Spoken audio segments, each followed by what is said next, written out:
I'll give you an example. If a person is destined to be a reformer of structures, there'll be this strong intolerance for what is called the norm, but is wrong. So if you're somebody that the Lord has placed in you to reform structures or to change things or to ensure that things are done in its proper way, there'll be just this intolerance for what is wrong. And it's just being you, brewing. That even when you are born and at a young age, you will start manifesting the traits. And this is why it's important that parents don't shut down the unique giftings they see in their children. You don't shut it down. You don't shut it down. You don't. You don't shut it down. We'll keep going on this. There was one time that when Elijah was born, I think it was about 2 years or so. 2 years. So there was one time that I don't know, less than 2 years. And it was, he sleeps with us on the bed most times. And then I just woke up in the middle of the night and I just saw him sitting down.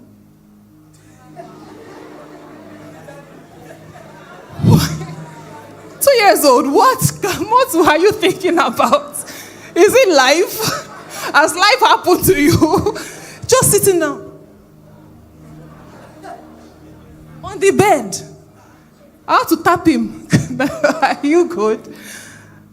And then there are times that pastor will just see him on the chair. He still does it till today, early in the morning. He did it this morning. Came out of the room, went to the sitting room, sat down on the chair. What are you thinking about? But then it's interesting because it makes sense. We have received words before he came. So we understand that character. We can understand it. If you're a parent that says, my friend, why are you here? No. And then I'm shouting at him and I'm just, being... As a parent now, if you see your child talking boldly, like answering questions or asking somebody that, Mom, you are this, like, for example, I told Pastor yesterday that Elijah, that your son, are we good? I told him that your son did something interesting yesterday. He just looked at me and he said that, Mommy, you are big.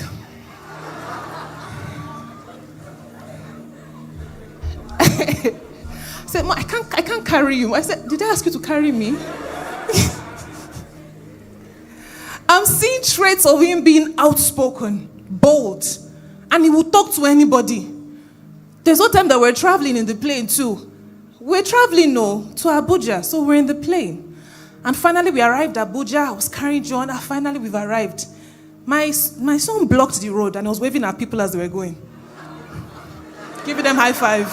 I was already feeling like Elijah moved. They're like, and people were really saying, hey, and then we leave. Me still in the plane, waiting. We're the last to leave that plane. Just the hi. And they say, hey, young man, hey, and me just waiting as the mother. Let him finish greeting everybody. Those are traits that speak of something. And you can attest to it that they are genuine traits because there has not been contamination. Very minimal influence from the environment. So you can see that those are the codes for destiny. So when he now starts,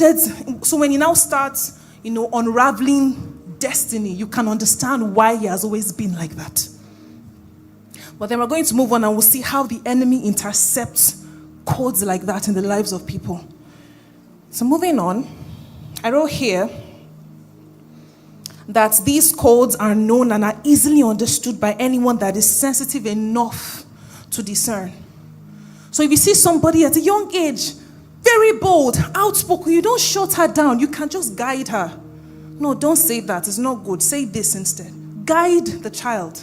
And this is for, I'm sure definitely we're all going to be parents.